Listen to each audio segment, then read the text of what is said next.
So finally, the hedgehog mushroom. I found only one, but still I'm happy. I'm grateful to find even this one. I'm not going to go too deep into identification, but they're very easy to find and to identify overall. So since I said they're very easy to identify, let's see how would you identify them. They are, well, reasonably small, let's say, seeing they're smaller than palm of my hand. They are usually pale in color, like this. They can be tan or maybe peachy, let's say it like that, but not darker than that. So small, peachy, tan, or very pale, like this one. What you will notice is they are very bumpy on the cap. Same like chanterelles, pretty much, and that is not a coincidence because chanterelles are actually the same family like the hedgehog mushroom. If you know anything about chanterelles, you know they are one of the most tasty, most sought after mushrooms, and I must say that this cousin is very, very near the quality. I did not have a chance to find many chanterelles, unfortunately, but I can talk from experience when I talk about this mushroom. This is one of the favorites, one of the best ones you can find, and it is often overlooked because you see it does not look, I don't know, too prominent, let's say. It does not really hit you with, I don't know, some distinguishable feature. When you look at it from above, it can be pretty much anything. You could think it's something that's a bit gone off or something like that, but there's so much more in the story about this mushroom. So, bumpy, pale, smaller than palm of the hand, let's say. When you turn it down, you see these teeth. So instead of pores or gills, this kind of mushroom will have teeth. And it is one of its most distinguishable feature. If you find something pale like this, bumpy, small, and you find teeth, then it is almost certainly, unmistakably, a hedgehog mushroom. Other kinds that are lookalikes are much darker or much bigger, but not these ones. So I don't unfortunately have any lookalike near me. Some of them grow on trees, some of them are almost black or dark brown, so you can't really make a mistake there. Again, if you find something like this, relax because you almost certainly have a, not almost, but certainly you have a hedgehog mushroom. I don't know which state this one is in. I think it is a bit older one, but as you can see, when I cut through the stem, unlike many of the others, there is no trail of any maggots. Another feature of this mushroom is whitish to very pale meat inside, let's call it like that, and yeah, it is pretty much brittle. Other kinds that are lookalikes do not have brittle meat. They have a sort of leathery meat, and you wouldn't even want to eat it because you would understand just from handling those lookalikes and how leathery are they that you don't want to eat them. This one is not one of those. So what I'm going to do is I don't want to soak it or to wash it with underwater or something like that. I usually avoid all that stuff. Mushrooms soak water pretty quickly and I don't want to do that.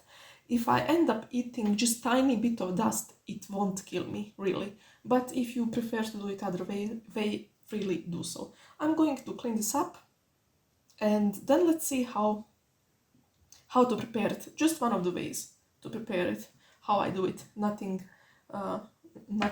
too spectacular about that one. So let's see. They say that the teeth are a bit bitter. They are edible, nothing will happen to you. I did not try them because so far I always peel them off, but I will also do it this time. They say if you like more sweety side of things, you should remove them, and I happen to do like more sweety side of things, so just not to ruin it because I only have one If I had more, maybe I would experiment and report it on it, and I'm going to do it in the future, but just for now I'm going to remove these spikes. The process of removing them is very interesting, I must say, but I prefer to just sort of rub them off with my fingers. They're not tough or anything like that. It's not. And if something remains, I really do not bother. I just wanted to remove majority of them, and that's pretty much it. No much worrying there. I'll remove this tiny bit of, well, let's say, these bigger parts of dirt that still stand, and these are good to go. The stems are also edible. Every part of this mushroom is edible, so I cleaned the stem, and it also will go into the frying pan together with the rest of the mushroom. What I find amazing about them is, maybe you can also notice from the footage, they are incredibly clean mushrooms. Not even springtails in this case. I'm not saying it's impossible to happen, but so far in my experience, they are mostly maggot free, springtail free, everything free. So you just get this beautiful, beautiful clear flesh. And what's there not to like about it, really? When you think about it, it's pretty much, well, in my opinion, comparable to chanterelles. Tiny clove of garlic for a tiny mushroom, and some butter. If you think this is too much butter, let's just start by saying I really love butter. So you will have to excuse me there.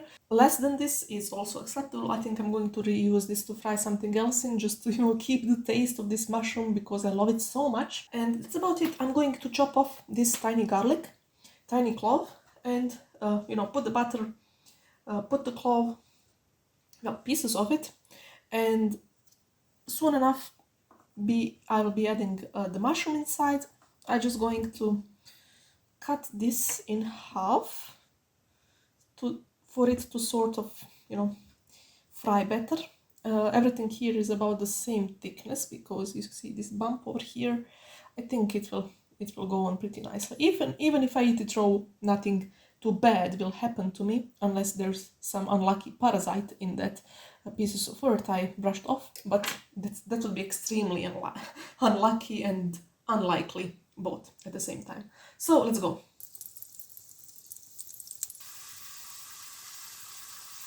Okay, so this is as much as I'm going to take it. I have some lovely fresh bread from the bakery and this tiny mushroom, but no matter how tiny it is, believe me, it is very, very worth it.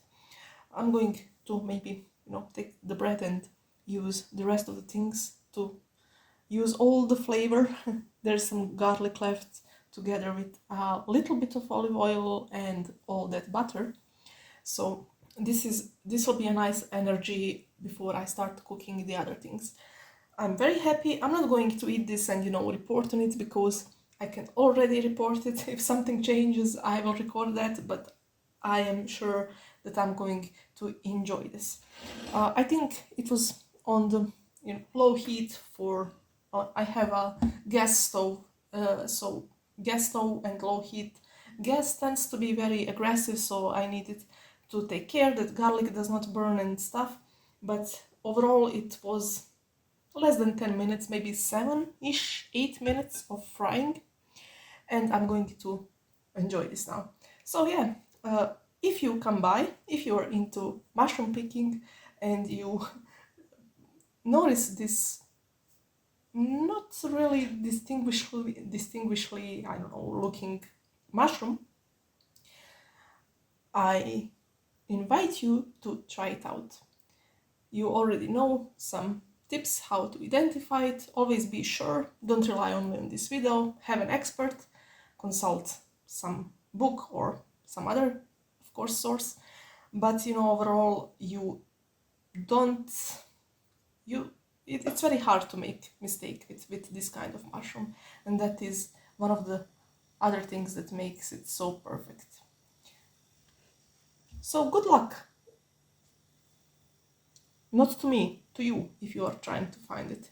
I know I will enjoy this.